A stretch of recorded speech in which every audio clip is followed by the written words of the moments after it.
We did learn how to go out of body, and we immediately worked only on things that were evidential, because that's what physicists do. A physicist models reality. It is a virtual reality. And here was this thing. We were obviously both there together. And that hit me like a ton of bricks. Yeah, we're players and we're interacting, so we're playing with each other just like people on the internet, you know. Tom Campbell is a physicist and the author of the My Big Toe trilogy. During more than 30 years, he has explored alternate physical realities and has presented a theory that models our reality in a way everyone can understand. Reality is much bigger than you might think. Does it sound absurd to you? Just listen to this.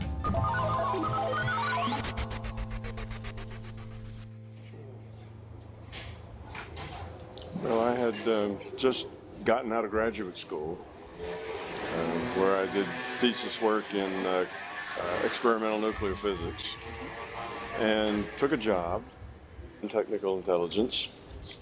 And my boss gave me a book, Journeys Out of the Body, which was written by Robert A. Monroe.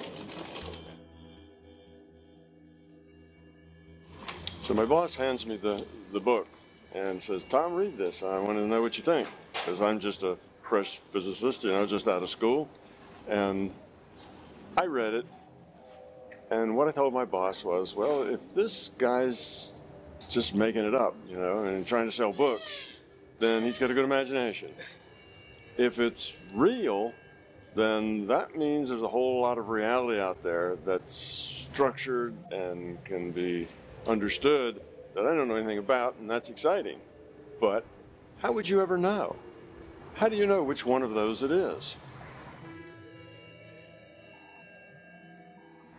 Well, a couple of months went by, and it turns out that my boss and others found out where this Robert A. Monroe lived, and he wasn't that far away from where we worked, from where we lived. So a plan was made to go out and meet him. And I was anxious to go because I wanted to know, as I say in my book, was this guy nuts or what? So we go out there, and I met Bob Monroe, wealthy businessman. He was very straightforward. His personality was more like an engineer than anything else. He was to the point and very focused, intelligent, and he had had these out-of-body experiences. They scared him half to death. He tried not to have them, but he had them anyway. It wasn't something he wanted to do or tried to do. He was probably more like in his late 40s when it first happened to him. Yes. He didn't write the book until later, but he was probably in his late 40s when this happened, maybe early 50s. And he was very straightforward. He obviously had enough money that he didn't need to sell books. He had just built a lab to study consciousness because this happened to him. He knew it was real because he had worked with it, he had experimented with it, he had tested it, and he was able to convince himself it was real because he could interact with real things and make a difference and get information that he could check. So personally, to him, there was no question it was real. But he knew it was a hard sell for anybody else to believe, so he wanted to do this lab so that we could understand it and turn it into science. That was his dream, make this so that it's not, what do they call it now? Woo-woo. You know, that wasn't a woo-woo science, but it was real science is what he wanted. So I just happened to be there and being a young scientist, and another fellow that I worked with, he was an electrical engineer. So we volunteered that we would be staff his lab, and we would build equipment for measuring body functions and GSR, EEG, that kind of stuff, if he would teach us what he knew about going out of body. That was our plan, you know.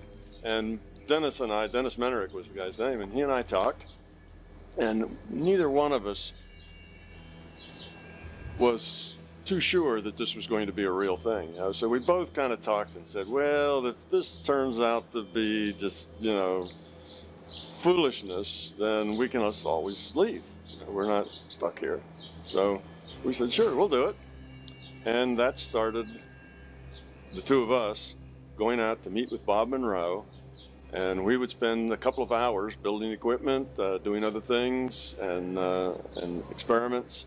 And then at the end, after we were done, he'd come up and we'd spend another hour or so with him teaching us how to experience this larger consciousness system.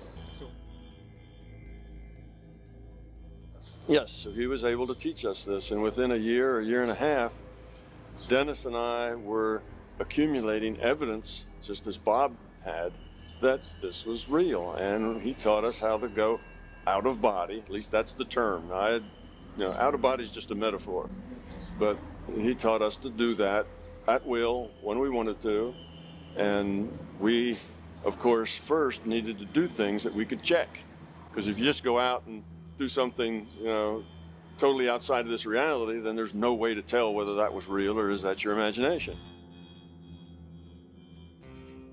Yes, basically we were in booths that were isolated. They were surrounded by sheet metal that was grounded, so there was no electric fields. They were soundproofed, and there were 3 booths in a row, and I was in the first one and Dennis was in the last one, so there was an empty booth between us. There was a microphone hanging from the ceiling just inches away from our lips, and we had GSR, which is galvanic skin response, on our fingers, and that was about all that was in the lab at that time. So we would each go in our chamber that was, like I say, soundproof. We could not hear each other, and we could talk over the microphone, and Bob was in the control room and he could hear both of us. And then he would give us instructions, how to relax, what to do. He taught us to do what he had done, I guess, to end up going out of body. He does have a very, very good voice. And then he would record everything. So he trained us to be able to go out of body and talk about it while we were there. So we could, it's a little difficult to do at first, but once you learn that skill, then you can be in some of the reality frame, but still move your mouth and lips and vocal cords and report to him what you're experiencing.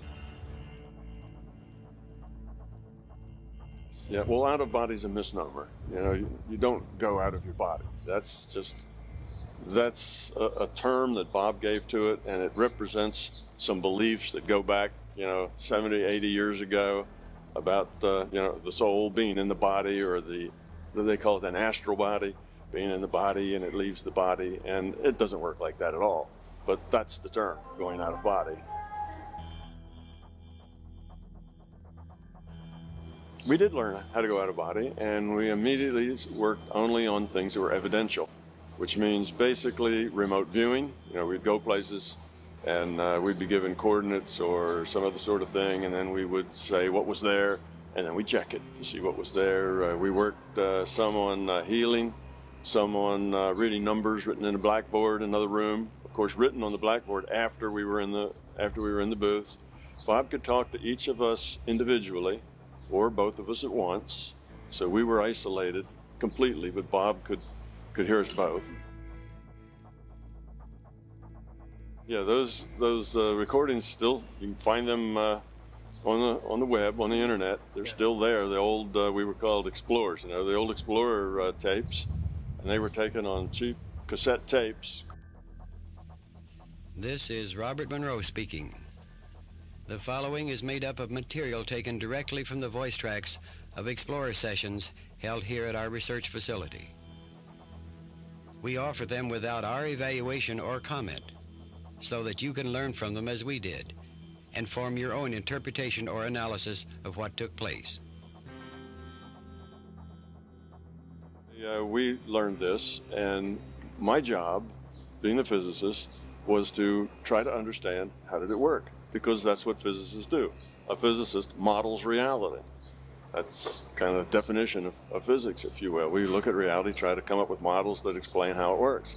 So I was supposed to come up with models to explain how this worked, and I worked on that a real long time, because I quickly found out that I could get information that I shouldn't have under any normal means, and statistically, Dennis and I had done these things over and over again, to where we had one in 50,000, that what we were getting could just be good luck. You know, that's called statistical significance. And it was very significant.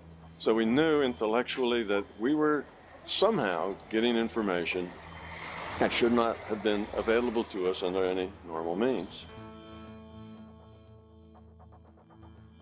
But you still have an emotional problem with it. Both of us did. You know, when somebody would ask us, well, you really going out of body? We'd say, well, I don't know. We're doing some really strange stuff. We're getting a lot of good data, but yeah, it was kind of hard to say yes, because that was such a dramatic thing for us. And we're both scientists, you know, so it's like, yeah, well, yeah, it sounds like it, seems like it, probably, but we don't really know how it works. We don't know anything about it, so we're not really all that sure of what we're doing. We're doing it because we followed Bob's instructions, but exactly how we were doing it or what was going on, we really didn't know yet, so we weren't all that comfortable.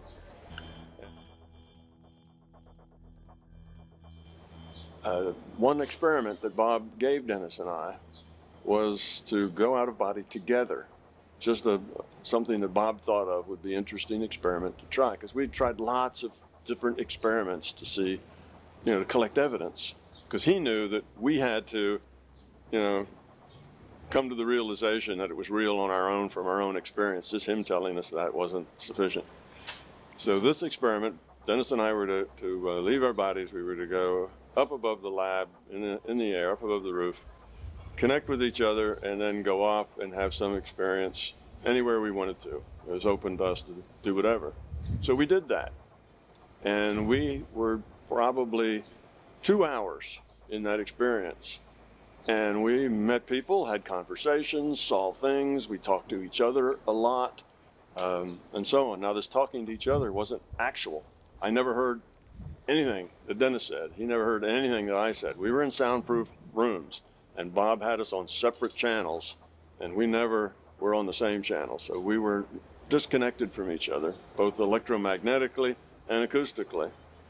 Anyway, at the end of all of that, we got out of our beds and kind of staggered up to the control room, and Bob was real, had a big grin on his face, and he said, well, do you guys think you were together? We kind of looked at each other, and I said, well, it seemed like it, and Dennis said the same thing. So he said, well, listen to this, and he flipped the two tape recorders to play at the same time. So there Dennis and I were talking to each other, answering each other's questions, seeing the same thing, and it was obvious that we were together, we were in other reality frames, and we were experiencing the same things. Oh, it was, like I say, we talked to entities, we had conversations, we saw places, buildings. So for you, it was like? For us, it was like this. It was like this bush. It was physical, and we were describing it, and we would point things out to each other. Oh, do you see that? You know. It was like this. We would see something, and Bob would ask us a question. Well, what is that in front of you, or what's off to your left? Because Dennis may have already said something, you see, so he'd give that to me. So then I'd look and I'd tell him what I saw. And then, you know, I would talk to Dennis in the out-of-body state. And in the out-of-body, of course, I'm not using my voice then. Talking to Dennis in the out-of-body state, it's all telepathic. We're both out of body. So it's maybe a little confusing to your listeners here. But when I say I was talking with Dennis, then we were talking to Dennis telepathically and out of body. And we would talk to each other, did you see that? Or whatever. So we're not talking to each other through the headsets. Anyway, we got back, and here was this thing. We were obviously both there together. And that hit me like a ton of bricks, because I'm very skeptical, like a scientist should be. And I wasn't quite ready to admit yet that what we were doing was real until that happened. And for me, there was no other explanation other than we were in another reality frame together. You know, Dean Radin has a nice little thing he says. He says, science is not about proof. He says, proof is for whiskey. He says, science is about evidence. And that's true. This was kind of the last straw as far as the evidence. I had a lot of evidence, but I'd only accepted that at an intellectual level. This I accepted at an emotional level. This was the last straw for that. So there was no other explanation that, other than the fact that we were together in another reality, experiencing something, and we had done it together, so it couldn't be my hallucination, and his hallucination couldn't be interactive like that if we were hallucinating. You see, the only way that we could be interactive like that is if it were actual. We were there, having the experience. Otherwise, you could say, well, it was your imagination. Well, we can't have each of our imaginations interacting with each other. See the point? There's no way out of that. There's no, it was a hallucination, it was your imagination, etc. In this one, because that couldn't happen and still have this interaction. So that's why I was kind of trapped emotionally to say, yes, this is real. And that was a major thing for me.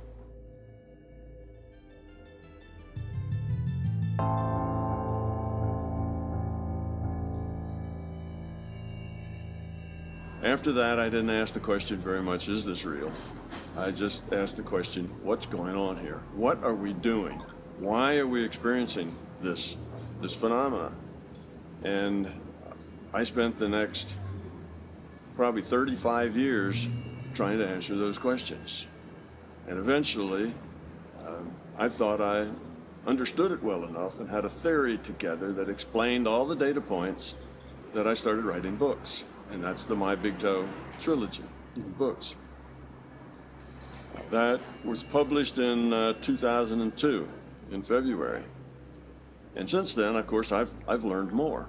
And one of the interesting things is that I wrote those books as an explanation of consciousness. It was a theory of consciousness, and that's what they were about. After I was done with them, had them published, they'd been out probably about a year or so, I realized that the very same concepts, the very same logic that explained consciousness also explained physics. And I didn't write them to explain physics, but they did. And then I realized, well, look at this. This logic explains the double slit experiment. This logic explains why speed of light is a constant. These are two big problems in physics. One of them, the double slit experiment, ends up with the conclusion that particles aren't really particles, really massive particles, they're probability distributions, because unless you consider them to be probability distributions, you can't calculate any right answers. But if you consider them to be probability distributions, then you can predict what these particles are going to do. But nobody had an idea why they should be probability distributions. With the speed of light, that's the basis of relativity. So the two big things in science had these problems of explanation in them. The probability distributions, totally unknown. We just know if we use it, it works. And in relativity, it was, why is the speed of light a constant? Everything else in our reality, it's the speed with which it moves is relative to the speed with which the platform that it's on moves. In other words, if you're in a car that's going 10 miles an hour and you reach out the window with a ball and throw it in the forward direction of the car 10 miles an hour, the ball is going 20 miles an hour because it's got 10 from the car and 10 from your throw. They're additive. Light isn't like that. It doesn't matter how fast the platform is where the light source is, light always travels the same velocity. Nothing else in the universe does that. And it's a big mystery. Why should that be that way? Well, I realized that my theory of consciousness explained both of those things. Then I started thinking a little more about it, and it explained lots of other scientific problems. We have a scientific problem with the universe is expanding. It's not only expanding, the expansion is accelerating. And the question is, well, if our universe is all the reality that there is, this universe is all reality, then what is it that we're expanding into? How do we expand into nothing? Where does all the extra space come from? What's manufacturing the extra space that fills up the bigger volume as it grows? And there's lots of these kinds of questions that can't be answered. And there's questions like, You know, where does mass, charge, space, time, spin, gravity, where do these things come from? These are all fundamental things in physics.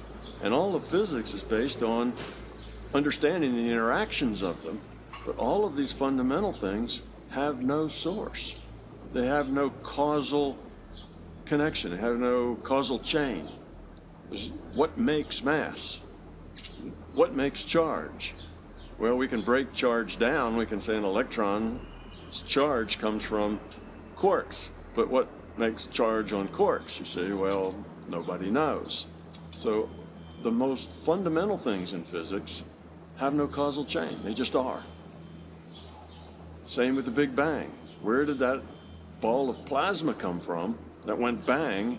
And then evolution of the universe will tell you about how that plasma expanded, it cooled, suns formed, planets formed, and we end up with our solar system and us and so on, and it just evolved out of this universe. But where did that ball of plasma come from? Certainly didn't come from our universe, because our universe didn't exist. And why was that ball of plasma just sitting there with all that temperature and pressure, and how did it get there, and what was containing all of that? Because then at t = 0, it explodes, bang, right? It expands because it's very high pressure, very high temperature.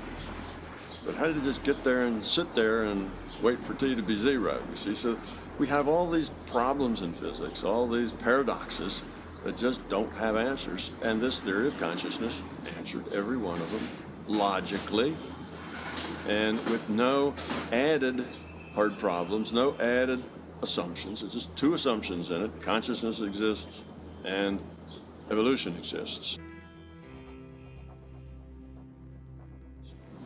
Everything else is a logical derivation. So I was surprised. You know, I'm a physicist. If I hadn't been a physicist, I wouldn't have noticed the connections. But I noticed the connections, and it surprised me. And then I started to think about more of it, things like tunneling, lots of these paradoxes in physics, and it could answer all of them. And then I started to realize that it answered other kinds of paradoxes too. Paradoxes in philosophy. You know, why are we here? What's the meaning of life? What's the point of this universe? You know, does it have a purpose? Do we have a purpose? Or is it all just random stuff and we just happen to be here and there is no purpose? What's the cause of time? Where does time come from? It's another one of these basic things that, well, it just is. So it turned out that science is based on a lot of things that we don't understand at the root of it, which doesn't really give you a warm feeling about, you know, what we end up with. If at the roots it's like, we don't know, it just exists, then maybe a lot of the rest of the conclusions we're going to are suspect as well. So that's kind of how, you know, that's kind of how a nice physicist like me ended up in a place like this, you know, talking about consciousness and the larger reality frame. So I did get an understanding of it, and it does work, and it connects all the dots. As far as I know, I keep looking for dots that are disconnected, and every once in a while, somebody will point something out like that, and if I think about it a little bit, then I see how it just fits right into the theory. The nice thing is that it's simple. It's not that difficult. Now, it takes a long time to derive all this logically. We'd need to talk for probably 8 or 10 hours for me to give you logical derivations of this. But once you get it, and that's only because it would take you that long to get through the paradigm shifts that are required. Once you get through the paradigm shifts, everything becomes simple. It's really easy. But major paradigm shifts are not easy. You really have to lead people slowly through the logical process before the paradigm shift becomes apparent. Yes, well, just from our culture, we learned that physical reality is fundamental. Everything else is derivative from physical reality. Nobody set us down and made us memorize that, but we all just get that that's the way it is, and it's very hard to think in any other terms. It turns out that reality is not, our physical reality is not fundamental. that our physical reality is virtual. And back in 2002, when these were published, myself and Dr. Edward Fredkin, another physicist, and a few other people were about the only ones that I could find anywhere on the internet that thought virtual reality was a good idea, was correct. That was just a little more than a decade ago. Today, virtual reality, and by that I mean that our universe is based on information. It's information-based. It's calculated. That means it's a simulation. That means it's a virtual reality. So that's what we mean by virtual reality. It's a computed universe, and information is really at the base of it all. It's like a game. It's like World of Warcraft or The Sims. It's a virtual reality game. Well, if you have a game, you need to have a purpose. You don't just make a game for no reason. And you have to have, a process that works the game. And my theory of consciousness then explains the game and how it came to be, why it had to be the way it is, because it's not just that I make up this thing about a game, but I start with my two assumptions, consciousness and evolution. Everything else is, like I say, it's a logical derivation. So the purpose of the game has to be, this purpose, otherwise the whole logic, doesn't work. And the process has to be the way it is because it's just the outcome of a logical process. So none of this is introducing any new strange assumptions, no new hard problems, no new paradoxes are created. It just basically answers the mail. So that's sort of what I've done and where I come, where I came from, why, why I'm talking about virtual reality. And I've just finished with a workshop here. Had about 80 people in it, something like that. And most people come in with the idea, this is really weird, this is strange, but I'm interested. Because they're interested in the nature of reality and how reality works and what's their part in it and what they should do to play the game better. And usually by the time I get to the end, and I'm mainly telling them logical process, almost everybody gets it. So it's not that hard. You don't need a degree in science to get this. And that makes sense to me because if you really understand a fundamental solution, you should be able to explain it to anybody.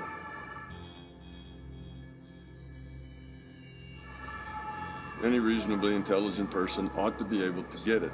If you need to be a mathematician or a physicist, if you need 5 pages of mathematics to explain it, then it's probably not fundamental. I mean, it may still be true, but it's not fundamental. Fundamental things have to be straightforward. They have to be rather simple because they're big conceptual things at the fundamental level. Now, these fundamentals can go together and make all kinds of complicated stuff that needs 4 pages of mathematics to explain it. But the very fundamental things at the beginning are straightforward, simple, basic things. And they're not that hard to get once you can get the paradigm shifts. The big paradigm shift is that this is a virtual reality.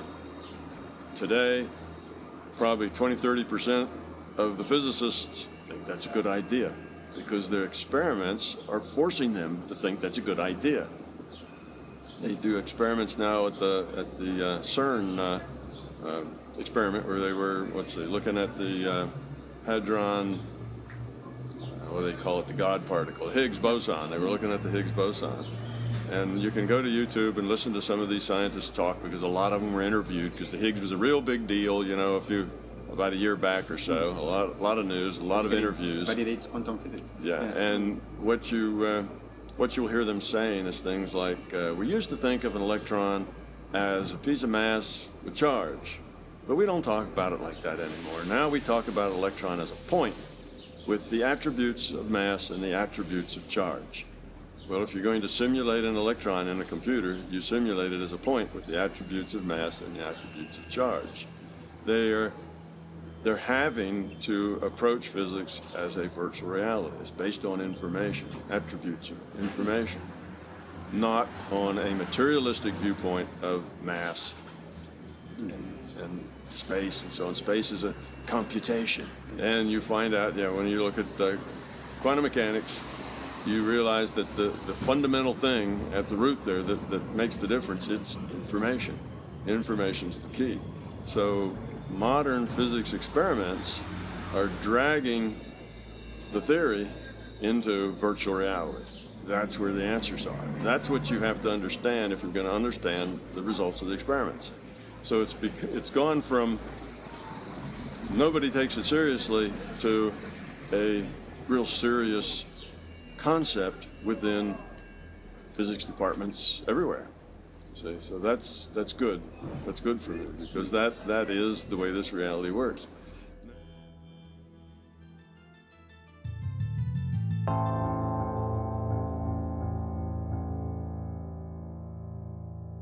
So, given that this is a virtual reality, let's start with that assumption just for this discussion, that it is a virtual reality. Then all virtual realities work in the same way, have the same structure. Now there are differences between them, but the fundamental structure of a virtual reality is this. And I'll use the World of Warcraft video game as a way to talk about it. In the World of Warcraft video game, there's two things that are important to notice. One is that there are three components. One component is the computer. There's a computer that's computing the virtual reality. The second component is the virtual reality itself.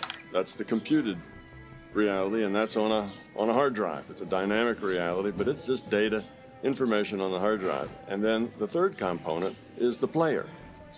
Virtual reality requires a computer and a player. And in fact, the computer and player are the only two active parts. So the computer creates the virtual reality, and the player looks at the data. It sends that data to the player. The player displays it and interprets it. And in this case, World of Warcraft, there's a bunch of pixels. The player looks at the pixels, interprets what that means, and then the player makes choices. The player decides to make its elf, run or stay or fight or whatever. The player sends those choices back to the computer. The computer implements them in the visuals that it's computing, so the elf runs or fights or whatever it's told to do, and sends that data back to the player to show him what has happened. The player makes more choices. So it's really an interchange of data between the player and the computer.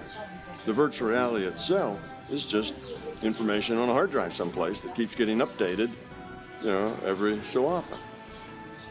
So the second thing to know about this is that both the computer and the player cannot be inside the virtual reality that's being computed. Okay, now what that means is that the elf in the World of Warcraft, the World of Warcraft map or world is his reality frame. That's the World of Warcraft reality frame.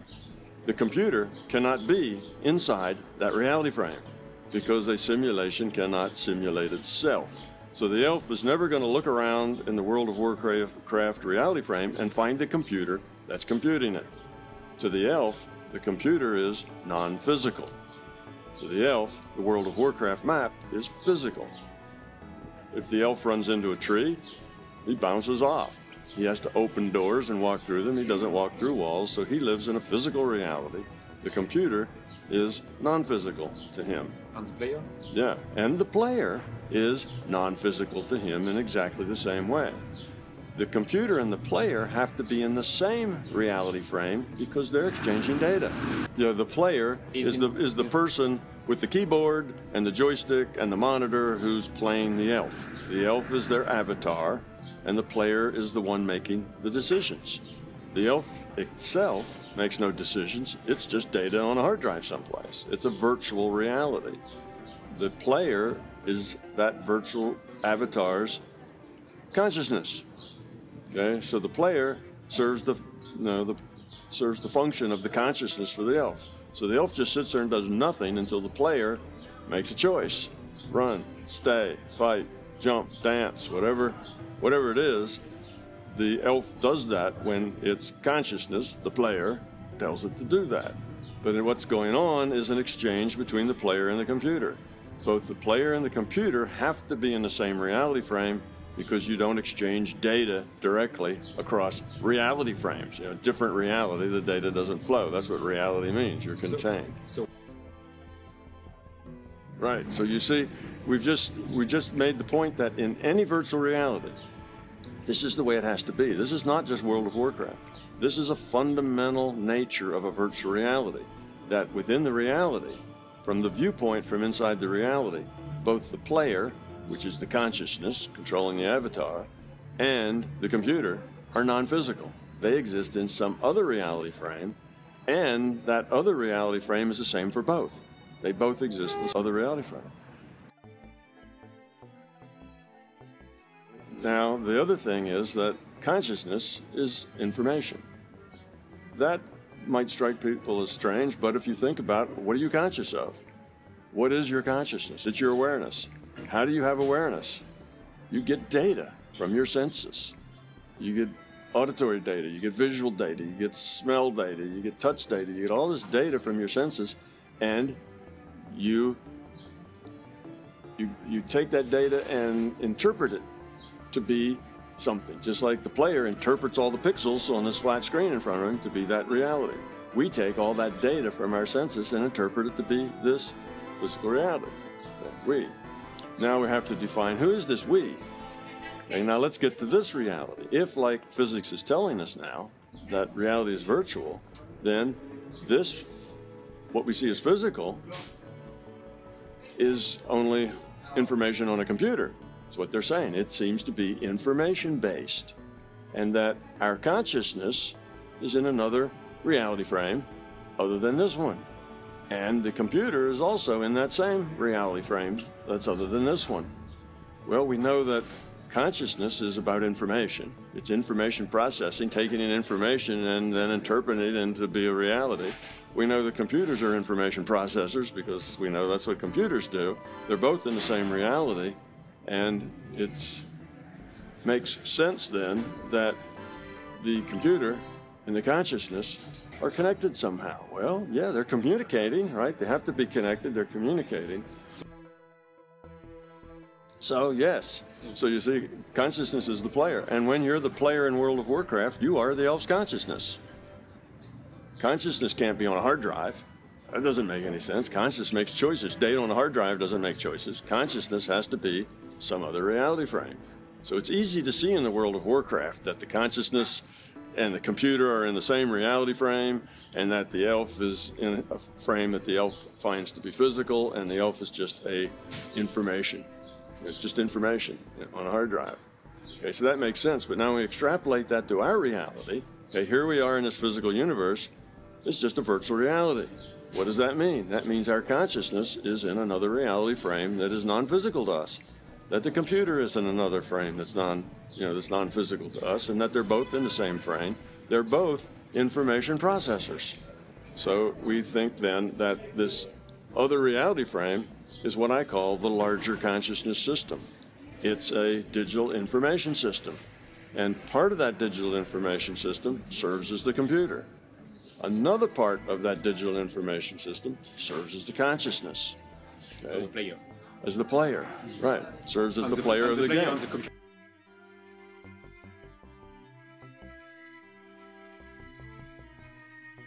Sure.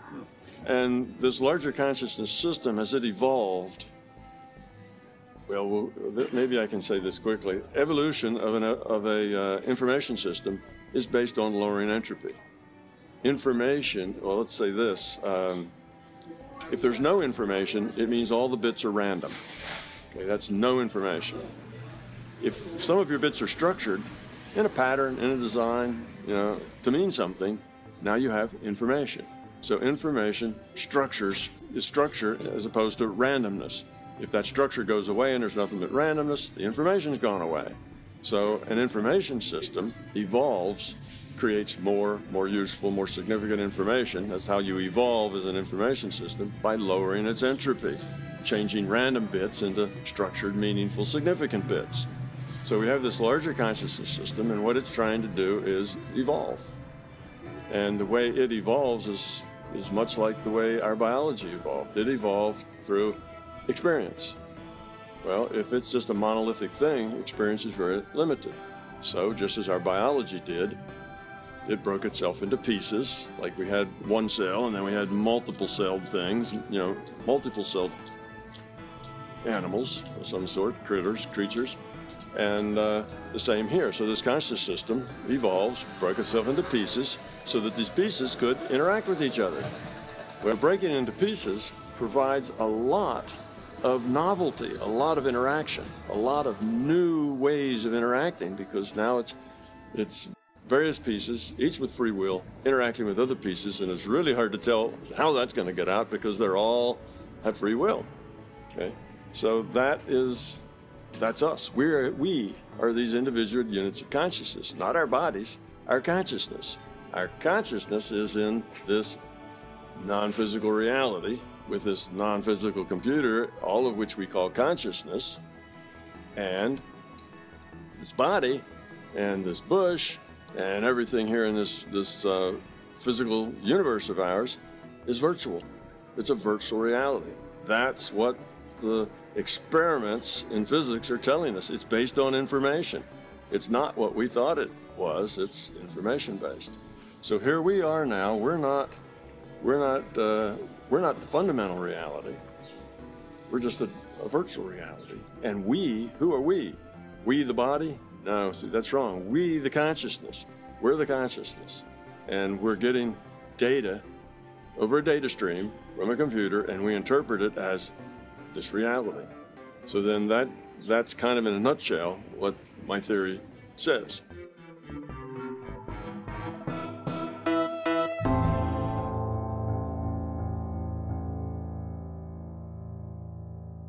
Okay, well, when you realize that, you realize now there's a purpose to this. The larger consciousness system has to reduce its entropy in order to survive. So if you don't work at reducing entropy, entropy just increases.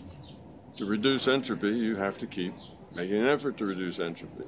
So the system has to continue to evolve and reduce entropy. So it breaks apart to have all these pieces to give it novelty. So now we have purpose.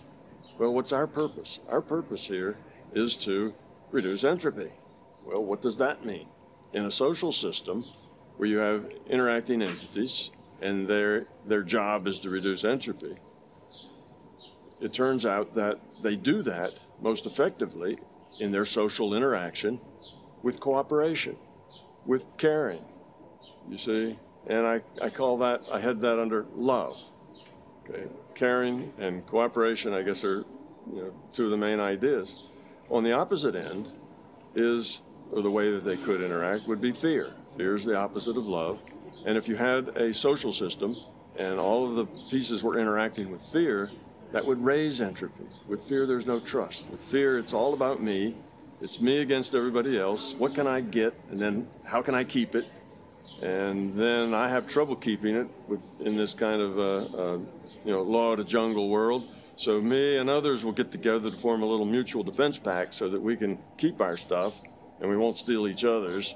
And other mutual defense pacts do, and then there's war between those. And you see that I'm kind of describing where we live, right? That's the fear-based reality. Well, that doesn't build, that doesn't grow very well, because if somebody builds something up, somebody else tears it down or gets rid of them and takes it over. Then somebody else tears it down. You see, there's all this me, gimme going on, and that doesn't produce lower entropy. That produces higher entropy. Cooperation. How can we help? How can we work together to produce something that optimizes a social system's interactions? Okay. So our purpose then becomes to become love, to become cooperative, to become caring, make it about other more than about self. And that becomes our purpose of us as individuated units of consciousness. So that ends up not only explaining our virtual reality that had to be here to be a schoolhouse for individuated units of consciousness. Why do we need a schoolhouse? Well, if it wasn't for this virtual reality, what would we be? We'd be a bunch of individuated units of consciousness just chatting with each other. Think of a chat room with, 7.5 billion people in the chat room, no rules, just a chat room. And we're supposed to take those choices that we make in this chat room and grow up from them. Well, there's no traction.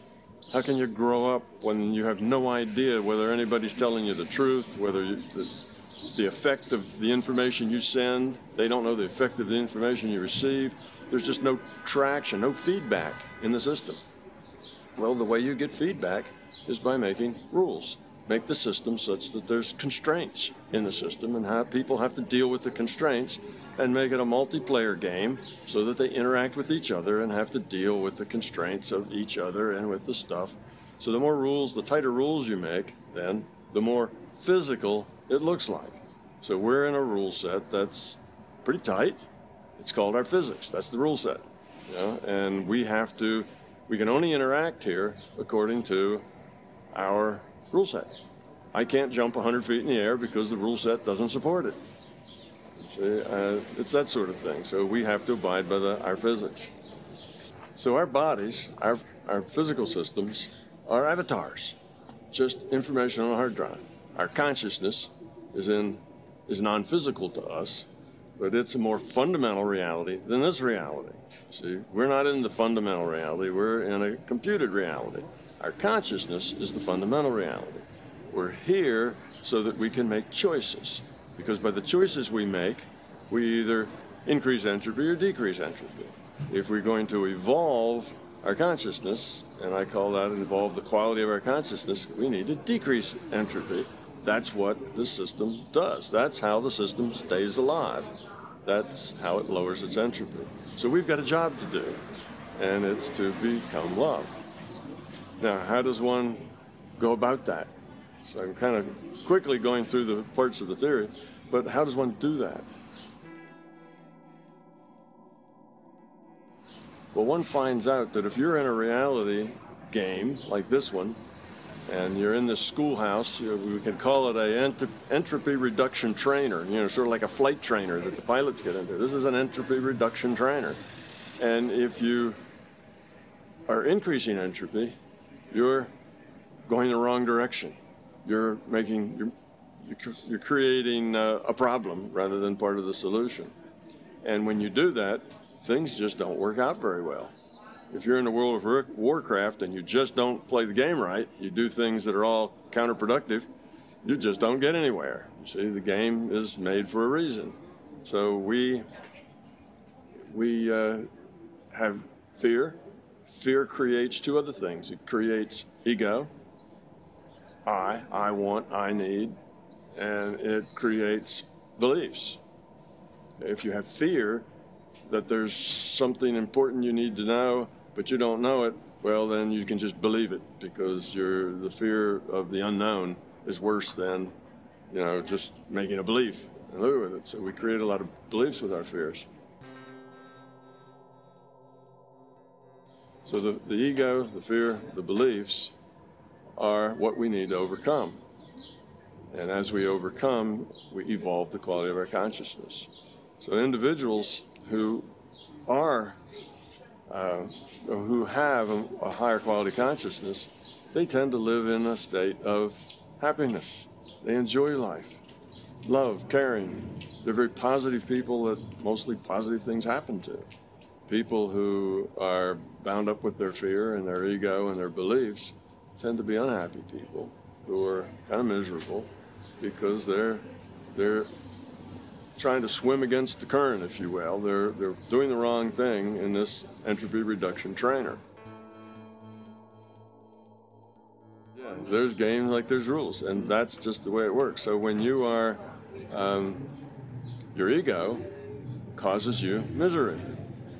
If it's all about you, you'll probably never be a very happy person. If what you do in life is manipulate other people to be the way you need them, to manipulate events and things and people and processes to be the way you know is best, to be the way you want them to be, you are driven by your fear and ego, you're not going to be a very happy person. You're going to always be frustrated because as you try to manipulate things, you can't succeed. You see, it never succeeds. You try and try and try, but it never happens. Things and people and processes are always doing stuff other than what you want, and you just can't ever get to here from there, so you're frustrated, you're not satisfied, you're unhappy, you're angry, and so on, and that's not a very nice life. Yeah, so it's basically the idea that we are here to lower entropy is a part of the theory that explains consciousness. It also explains physics. So I say we derive physics from this theory, and we have a purpose, and that purpose is to grow up, and morality is part of that purpose. We're back to the good versus evil, right? Which is a theme of everything. Well, it's a theme of everything. Our literature, our plays, everything we do is this good versus evil is the theme. Well, that's the theme, you see. The good is to lower your entropy. The evil is to raise your entropy. So the whole thing is this struggle of good and evil. We come here with the idea that we're going to lower it. And if we make good choices, every time we make a choice, that choice will either lower entropy a little or raise it a little. If the choice is one out of anger, it's going to raise it a little. If it's one out of caring, it's going to lower it a little. It's going to make everything work better if it's out of caring. So this is the nature. Yes, that's why. Because we are evolving our quality. As we do good, we feel better. Our life gets better. And if you can build a good quality consciousness, you live in a happy place. There's joy in things. It's a matter of everything that happens to you. And here's a real short way of looking at life. I'll kind of back up a bit. Here's a short way of looking at life. Stuff happens, and we get to deal with it. That's life. That's everybody's life. Stuff happens, and we get to deal with it. We put all of our focus on manipulating the stuff that happens. We want to make sure that everything that happens is the way we want it to happen. So we struggle to manipulate that. Well, that's the wrong thing to be putting your focus on. What you should focus on is, how do you deal with it? You deal with it with caring, love, with compassion, then you're going to grow. Your life will get better, and you will be a happier, more satisfied individual. If you're constantly trying to manipulate to make it the way you want it, well, that's ego. And why are you doing that? Because you fear it being some way other than the way you want it. You see, so that's the fear and the ego, or you believe that it needs to be that way. It's a belief. It must be that way for some reason. So that's the nature of our reality. That's why we're here. That's our purpose. That's what makes us happy or miserable. We make all of our own misery. And one of the points in this reality, and I won't try to derive it, there's not time for that, but there's feedback. A good schoolhouse has to give the students feedback. And one of the instruments of feedback is that we get to modify future probability. The future's not a done deal. We have free will, but there is a probability of things that can happen in the future, and we get to modify that probability with our intent. So intent modifies future probability. The system calculates future probability based on past actions and, what's possible. So it looks at all the things that are possible and what the probability of them happening is. Now, every time we increment this simulation one time unit, one delta t, some things we'll have to recalculate because free will choices are made, and what's probable and what's possible might change from time to time. So that's an ongoing, changing, volatile field out there, but it's there anyway. That gives the system some ability to anticipate what's happening next, so it can get ready, and it gives us feedback. There's also this past database, which is as time goes on, that probable future turns into the past. And it's everything that could have happened and the probability that it might have, plus our history thread, which is what we did, what we actually did. Okay, so we have this future probability database. We can change the probability of what's to happen next. Now, it doesn't mean that we can make it be whatever we want. We can just modify it. We can change it. So perhaps if it was 1,000,000 to 1, and we try really, really hard, we can get it down to 1,001. Huge change, but still not likely to happen, you see. So you can't just get what you want, but you can change things. And where there is uncertainty, you can make the changes. Where there's little uncertainty, there's not much room for change, because you can only change things within the natural uncertainty of the problem. Okay, so this explains a whole lot of things. It explains things like the placebo effect. Why does the placebo effect work? Well, it's because usually it's with medicine. That's because a doctor tells somebody that they've got this wonderful medicine and it's bound to make them well. Well, that's a very positive intent. They feel good about that. I got this great medicine, I'm going to get better. That positive intent actually helps them get better. Not just think that they're going to get better or just think they feel better when they really aren't any better, but actually makes them heal better. That's a placebo effect. Well, that's intent modifying future probability. And this happens to all of us. One of the outcomes of this is that this world we live in is really, in many ways, created by us. Because what we get is what our intentions are.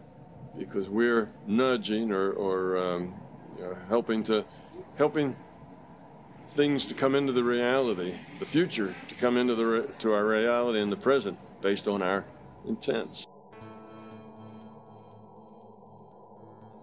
So if you look around at the world and you see, gosh, what an awful place. You know, there's wars, everybody's fighting, you know, people are trying to take advantage, you know, there's greed, everybody's ripping off everybody else, and you look at this, that's us. That is an accurate description of the average level of entropy or consciousness quality amongst human beings. So that's us. And when we get better, all that will get better. And if we don't get better, that won't get better. So to try to make it better here, what you should do is work on yourself. You can't change anybody but yourself. So we can go out and take that government office or take that dictator or take that monetary system or whatever that we think is the problem and change it. But if we, the people, don't change the quality of our consciousness, in a very short time it'll go back just to the way it was. It's going to be abusive again. It doesn't matter. Sure, you put somebody in there who's a wonderful person, but that wonderful person doesn't live forever. And normal people eventually come and whatever, and it's going to get just the way it was. So trying to fix it from the outside. Let's go fix the outside. Let's go fix the politicians. Let's go fix, you know, our neighbors or people who aren't nice. Let's go fix them. It doesn't work. All that works is if we fix ourselves. It's the only person that we can fix. And if we do that, that's our maximum contribution to fixing it all. Now, it doesn't mean that you should sit back and not take part in things. Sure, go out and protest, carry your sign, you know, make a lot of noise, because that's educational. And as long as that's educational to help other people see a bigger picture, well, then that'll help move us to change. So yes, get involved, but you have to realize that the point here is education.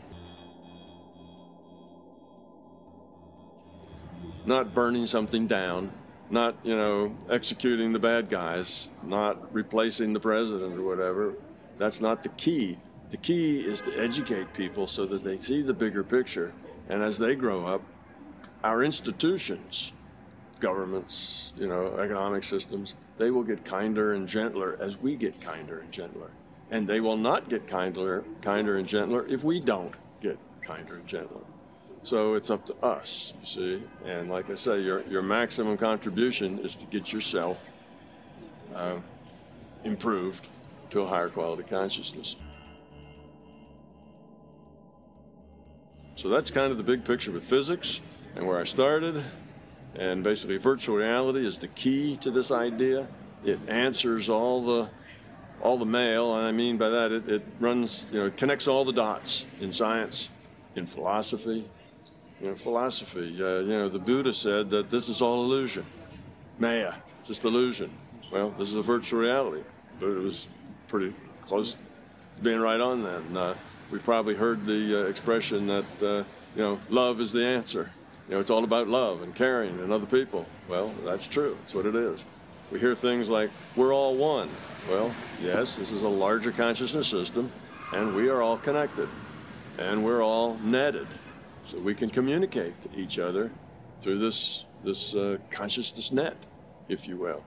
That's where the Jungian archetypes come from, our inner communication with everybody. So a culture, the people that all identify with that culture, they're all connected in a way with their consciousness.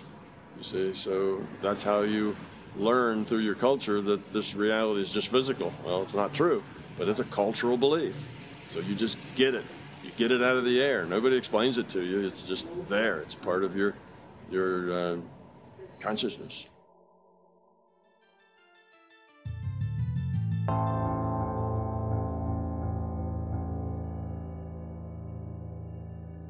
Well, we're always, if we're here, if we have an avatar here, we, consciousness, are playing this avatar. I'm playing this body, you're playing that body, and we are really consciousness having a conversation because this is a multiplayer game and it's running through the consciousness computer.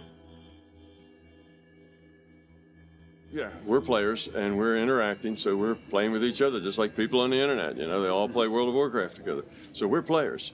And this whole life experience, I call it an experience packet that we have from when we are born to when we die, we are the player of this avatar. When we die, consciousness doesn't die any more than the player playing World of Warcraft dies. When the elf dies, well, the elf, what do they do in World of Warcraft? They run back to the graveyard or something and get its stuff, go back and get back in the game. What we do is have to recycle. We also get back in the game. Why? It's a logical requirement because learning has to be cumulative. You can't learn something that's really complex and difficult in just one shot. You don't learn anything in one shot. You have to learn A before you learn B, before you learn C. It's a cumulative process that's iterative. And it takes us iterations because becoming love is not a trivial thing to do. It's change of ourself at the being level. So it takes more and more iterations. But then that's our job. You see, we, consciousness, we individuated units of consciousness playing in this virtual entropy reduction trainer, we're part of the larger consciousness system strategy for survival. Strategy for lowering its entropy. And we need this virtual reality so we have feedback, so we can really make decisions that mean something to us, that we see the results of these decisions. We get a reality that reflects us.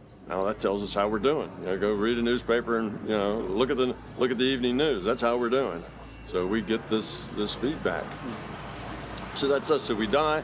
We, the consciousness, don't die. We just continue on, and eventually we end up in another experience packet, and born and die in another experience packet, because this kind of learning is cumulative.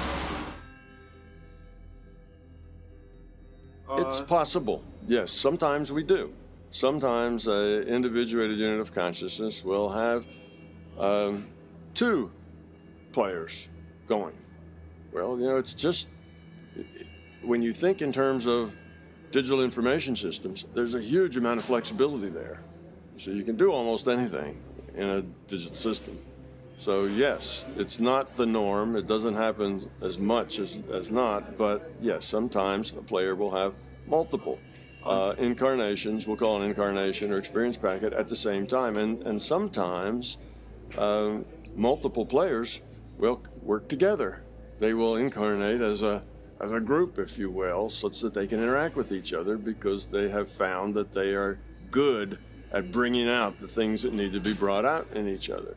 That happens. But again, that's not the norm either. It depends where you are in this process of evolution. If you're at the beginning, then you just need experience. So you jump in, jump out. No, it can't be in the past. Time is a fundamental thing. Time comes in just with the idea of consciousness and choice, and with the idea of evolution. Okay? If there are choices, then there must be time.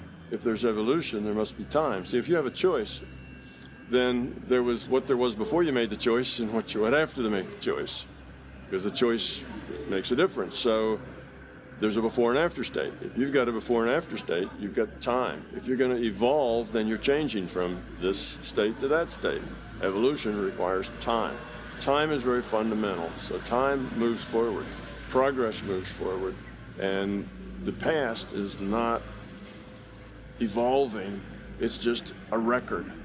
Okay? The past, the characters in the past, our past, okay, is probability models of us.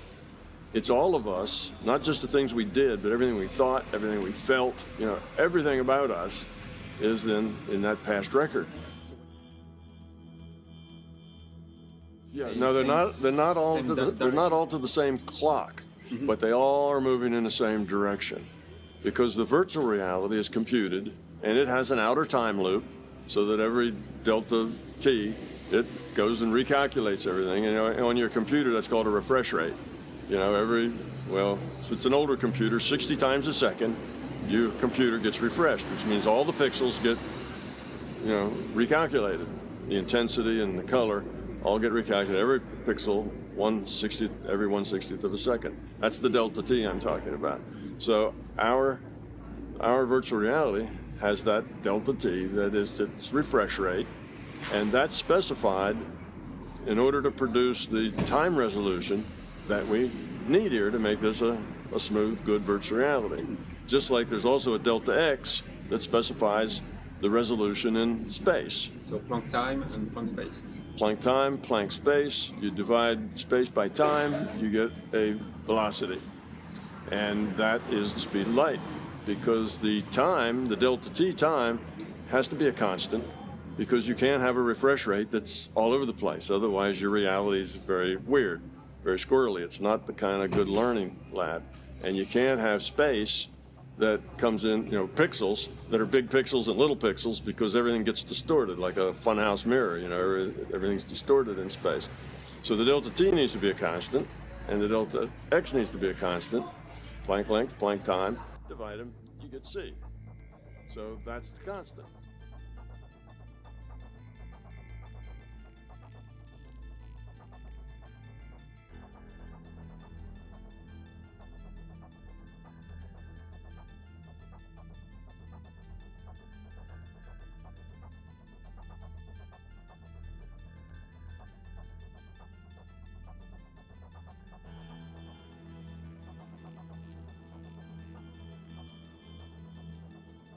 That's why C is the constant. Now, I just use the Planck length, Planck time just because they're there, and physics says that they are about the point where space becomes granular.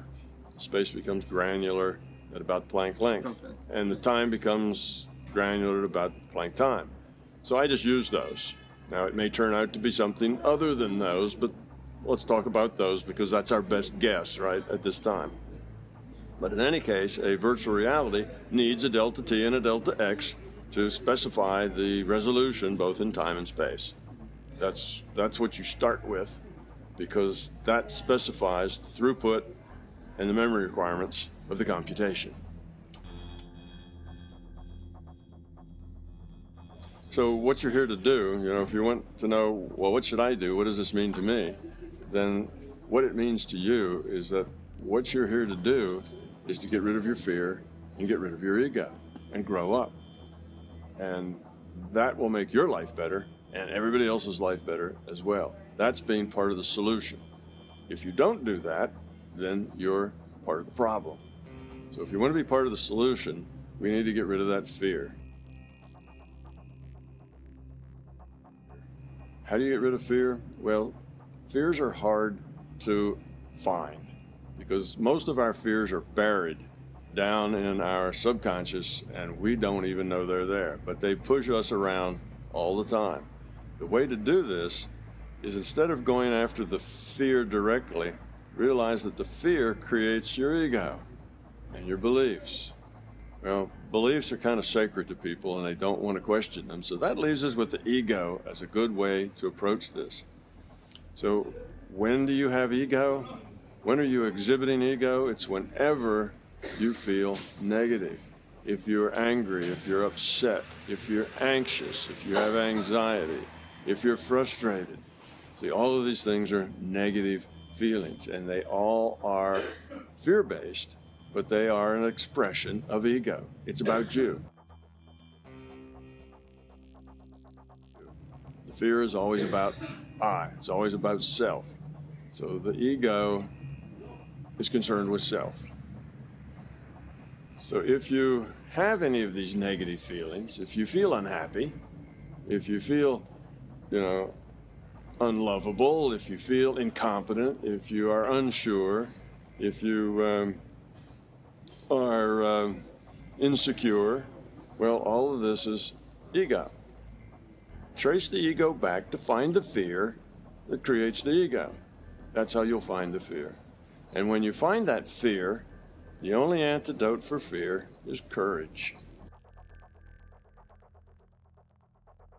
So when you find that fear, first it'll help you just to know what the fear is, rather than this thing, driving you out of your subconscious. It's just to name the fear and say, oh, this is my fear. That's why I have this ego. That's why I act this way. That's why I need it to be that way. That's why you make me angry. Well, you don't make me angry. I choose to be angry, you see. You have to take responsibility for your choices. If you're angry, it's because you choose to be angry. You could choose to be some other way besides angry, but you're probably not aware of that because your fears and all that are buried someplace, and anger is what you get. Okay, so when you find out what the source of this anger is and the fear and understand it, then accept it. Just say, okay, if I'm incompetent or if I am insecure, I'll say I'm incompetent. If I'm incompetent, then I accept that. I'm just not very good at what I'm doing. I'm not very good at life. I'm not very good at being a parent, or I'm not very good at my job or something, and that's a fear of mine. So I fake it all the time. I act like I'm really good, and I kind of dare people to challenge me because that's how I deal with this fear. Okay, so just admit it. Say, I accept it. I'm just not that competent, but I'm going to go and do the best I can anyway, and as maybe I can learn to be more competent. Because once you admit the fear, then it's easy to become more competent. As long as you're in denial that that's a problem, it's impossible to become more competent. So then you work on that. But once you accept it, you've basically pulled its teeth. It can't bite you anymore because you accept it. Okay, that's the way I am. So now you don't have to hide it. You don't have to run from it. You don't have to deny it. You've accepted it. Now you can deal with it. You see, instead of be bullied by it and pushed around by it, you can deal with it. And you deal with it by just letting it go. And what you'll find out is that it's a paper tiger. There wasn't any teeth in that mouth anyway. And you really weren't all that incompetent. You just had this fear of being incompetent. Why? I don't know. When you were 6 years old, maybe everybody kept telling you everything you did was wrong. And you just got this feeling, you see, that you were incompetent. So you carry that fear around with you. So you find out it's a paper tiger with no teeth. And then the load comes off and you feel so much better. And now it's much easier for you to grow your competence because you're no longer struggling with this fear. So that's kind of the way it works. So that's how to do it. Find the ego. Find all those times when you feel negative. Trace it back to the fear. Accept the fear and let it go. Have the courage. Here's where the courage comes in. You have to have the courage to accept that fear and then go on anyway. And that takes a lot of courage. It's not, it's easy to say, it's harder to do. But if you do that, you'll find those fears will just melt away. And don't try to work on them all at once. Just one at a time is good enough. And it's interesting. I typically run into mostly young men more than young women who tell me, I don't have any ego and I don't have any fear. And I tell them, well, do you ever have any negative feelings? You ever get angry, upset, think you're being abused, or, you know, saying it right? And they go, oh, yeah, I got plenty of that. You know, so I say, well, follow that and see if you can't find the fear. And then I hear back from them about 3 months later, and it's like, oh, my God, I found out that everything I do is based on ego and fear. I'm totally controlled by my ego and fear. And if you look at it, that will be what most people will find out. They're totally controlled by their ego and by their fear and by their beliefs. But we are here to learn. Yeah, we're here to learn. And just pick one, pick a small one, and work on it, get rid of it, then pick the next one. This is a lifetime job. This is not something that you should figure you're going to get done in a week. This is something you get partially done in a lifetime. So we just work on it. That's the thing. And it doesn't matter whether you're doing it exactly right. Am I approaching this right? You know, is this what's going on? Just do it. Just do it and follow your intuition and you'll see the result. And the result will be that you will be a much happier, you will be a more joyful person, and so will everybody else that interacts with you. Because as you grow up, you help other people feel better as well. So that's like, you know, what should I tell people about, you know, what they can do to change themselves, which will eventually change the world.